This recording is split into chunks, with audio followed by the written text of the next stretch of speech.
when I opened my personal trading account and saw the same pharmaceutical stock my business partner had asked about 3 days earlier, now up 47% after our acquisition announcement. I knew exactly what he'd been doing with our confidential information. My name is Nathan Cross, and I built a fintech company from the ground up. What I'm about to tell you is how my trusted business partner used our partnership to run an insider trading scheme, and how I spent 6 months building the federal case that destroyed everything he'd stolen. I met Garrett Hutchins at a venture capital conference in Austin 7 years ago. He had the connections I needed: hedge fund managers, investment bankers, institutional investors who could take our payment processing platform to the next level. I had the technology and the vision. On paper, we were the perfect partnership. We shook hands, signed papers, and built something I was genuinely proud of. Our company, Apex Financial Solutions, specialized in payment processing for mid-sized businesses. Nothing flashy, but the margins were solid and we were growing 20% quarter over quarter. Garrett handled investor relations and partnerships while I managed product development and operations. It worked. For 5 years, it actually worked. The cracks started showing last March. We were in final negotiations for a major acquisition, a smaller competitor called Velocity Payments that would give us access to the European market. The deal was confidential. We'd signed NDAs. Our board knew. Our lawyers knew. That was it. The public announcement was scheduled for 3 weeks out. I was reviewing quarterly financials when I noticed something odd in Garrett's expense reports. He'd taken 4 trips to New York in 6 weeks, all charged to the company card, all labeled as investor meetings. That wasn't unusual. Garrett traveled constantly. But these trips were booked last minute, sometimes with less than 12 hours' notice. And none of them appeared on our shared calendar. Not naturally suspicious. I trusted Garrett. We'd built this company together. But something felt wrong, and I've learned to trust that instinct. I started paying attention. 2 weeks before the Velocity acquisition announcement, I was in Garrett's office going over the press release when his phone buzzed. He glanced at it, and his entire demeanor changed. His confident smile faltered for just a second. He excused himself quickly, saying his wife needed him and left 20 minutes early. That wasn't like him. Garrett loved being in the office. He thrived on the attention and the deal-making. That night, I couldn't sleep. I kept replaying that moment, the phone notification, the sudden exit, the brief flash of what looked like panic in his eyes. The next morning, I did something I'm not proud of, but I'd do again in a heartbeat. I checked our company's network logs. As founder and CTO, I had access to everything. What I found made my blood run cold. Garrett had accessed our confidential deal files 17 times in the past month. Not just the Velocity acquisition, every major partnership discussion, every potential merger, every strategic initiative we'd marked as confidential. He was downloading these files to an external drive, regularly, systematically. I sat in my home office at 2 in the morning, staring at timestamps and file names, and realized I had no idea who my business partner actually was. I didn't confront him. That was the hardest part. Going into the office the next day, shaking his hand, discussing quarterly projections like everything was normal. But I needed to understand what he was doing before I made any moves. I started documenting everything. I set up monitoring on our confidential files. Anytime Garrett accessed something marked as privileged information, I got a notification with a timestamp. I also started keeping meticulous notes of our private conversations, dates, times, topics discussed. If he was using our information for something illegal, I needed a timeline that would hold up under scrutiny. 3 days later, we closed the Velocity acquisition. The stock market reacted exactly as we'd predicted. Our valuation jumped 18% overnight. Our investors were thrilled. Garrett was practically glowing during the board call, talking about how his relationships had made the deal possible. That afternoon, I opened a burner trading account under my brother's name with his permission. I wanted to see something. I searched for Velocity Payments stock activity over the past month. What I found should have surprised me, but it didn't. There had been unusual trading activity in Velocity stock starting exactly 2 weeks before our announcement, right after Garrett's mysterious trips to New York. Someone had purchased 60,000 shares when the stock was trading at $12. After our acquisition announcement, those shares were worth $22 each. A $600,000 profit on a single trade. The pattern was too perfect. The timing was too precise. Garrett had known about the acquisition and he'd told someone. Maybe he'd traded on it himself. Maybe he was feeding information to hedge fund contacts in exchange for a cut.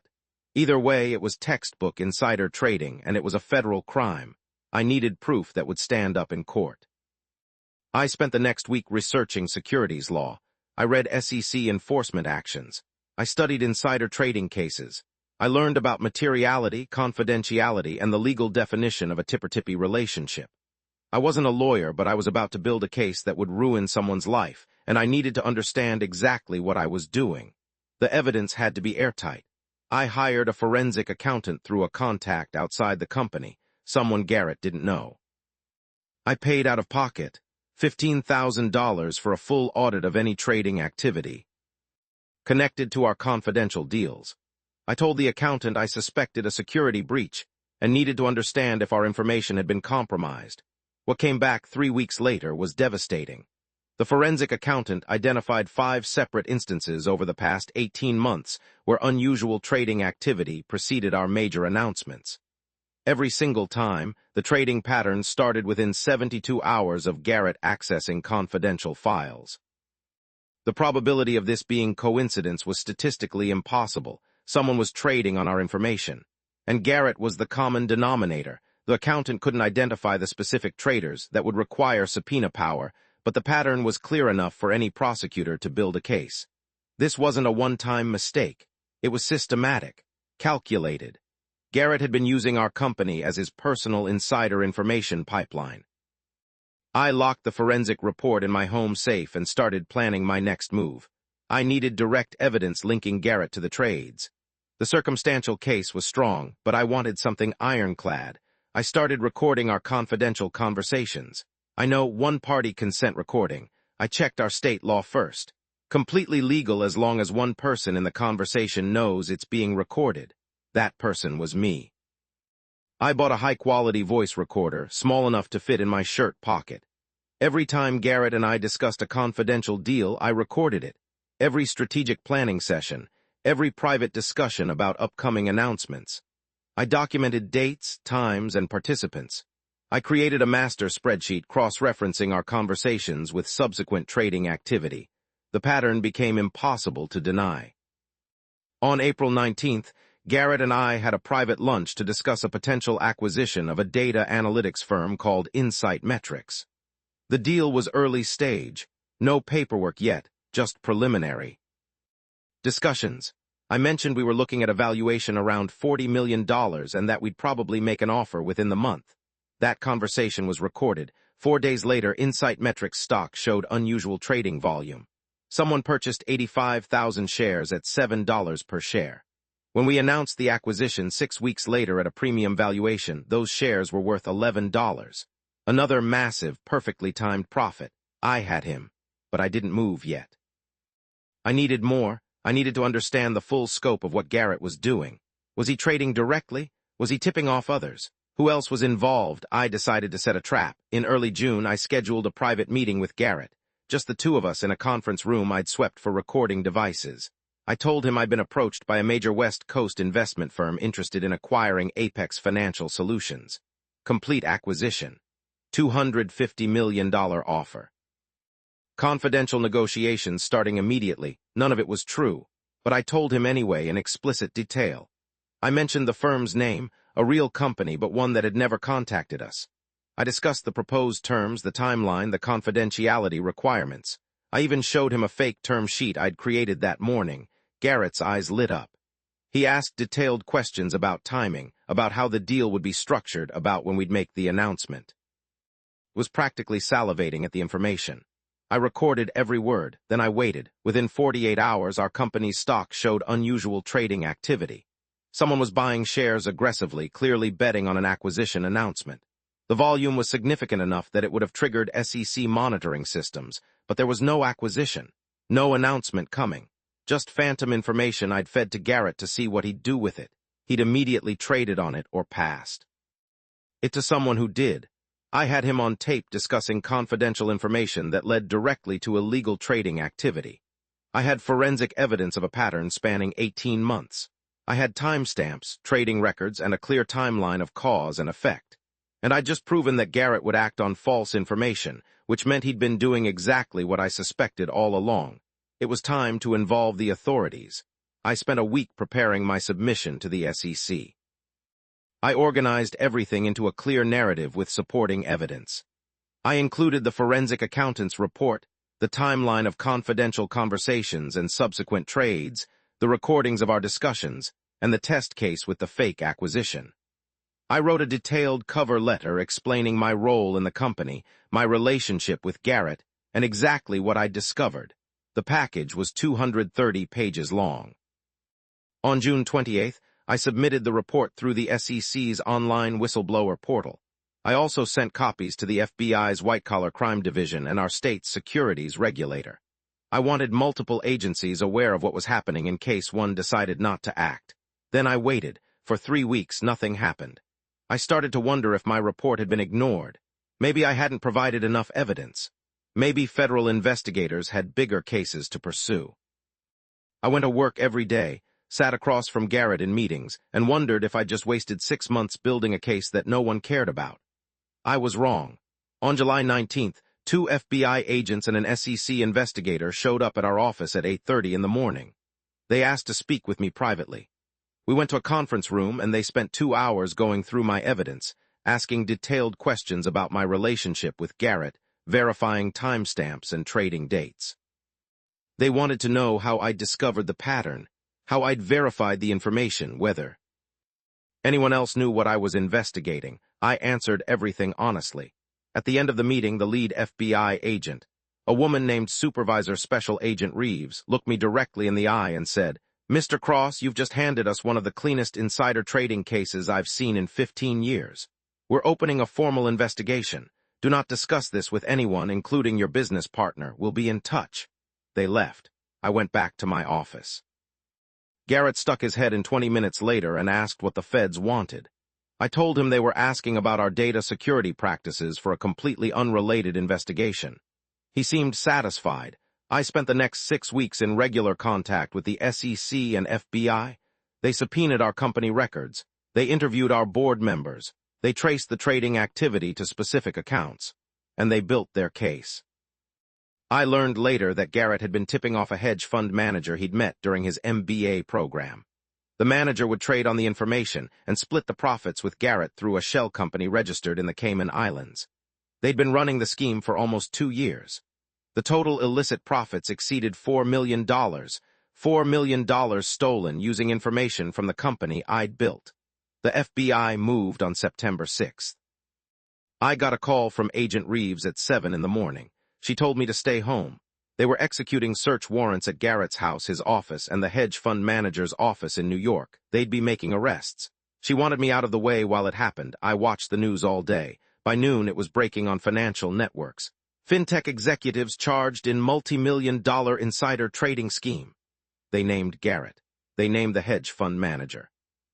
They referenced cooperating witnesses who'd provided evidence to investigators. That was me. My phone exploded with calls from board members. Investors, employees, reporters. I didn't answer any of them. I sat in my living room watching my business partners face on CNBC as federal prosecutors announced charges that could result in 20 years in prison and complete asset forfeiture. The SEC froze every account connected to the scheme. Garrett's house went into foreclosure within a month. His luxury cars were seized. His wife filed for divorce. The hedge fund manager lost his license and his firm collapsed. Everything they'd built on stolen information disappeared in 72 hours. Garrett tried calling me from jail. I didn't answer. His lawyer reached out asking if I'd be willing to discuss his cooperation with prosecutors. I told him to go through my lawyer. Garrett eventually pled guilty to securities fraud, wire fraud, and conspiracy. He got 14 years in federal prison and was ordered to pay back every penny of illicit profit plus penalties. The total judgment against him was $9 million. He'll be paying it off for the rest of his life. Our company survived the scandal. Barely. I spent months rebuilding trust with investors, assuring customers that our operations were secure, and implementing new compliance procedures to prevent anything like this from happening again. I bought out Garrett's shares for pennies on the dollar through the bankruptcy court.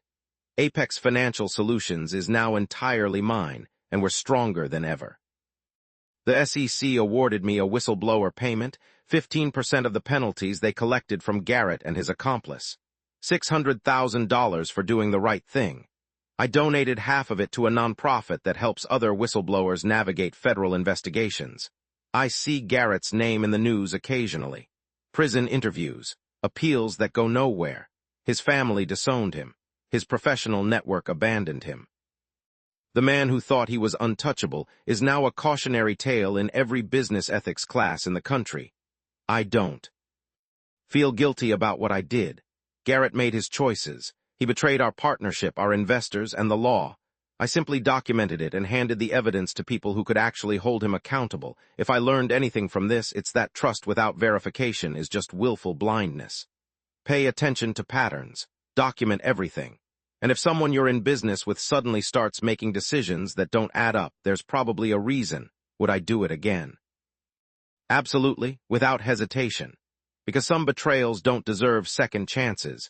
They deserve federal prosecution. That's my story. The business partner who thought he could steal from the company we built together learned that insider trading isn't a victimless crime, and that sometimes the person you betray is the one who builds the case that destroys you. If you've made it this far, hit that like button and subscribe. We share stories like this every day, and trust me, you don't want to miss what's coming next.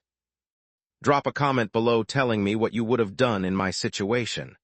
Thanks for watching, and remember, karma doesn't forget, and neither does the SEC.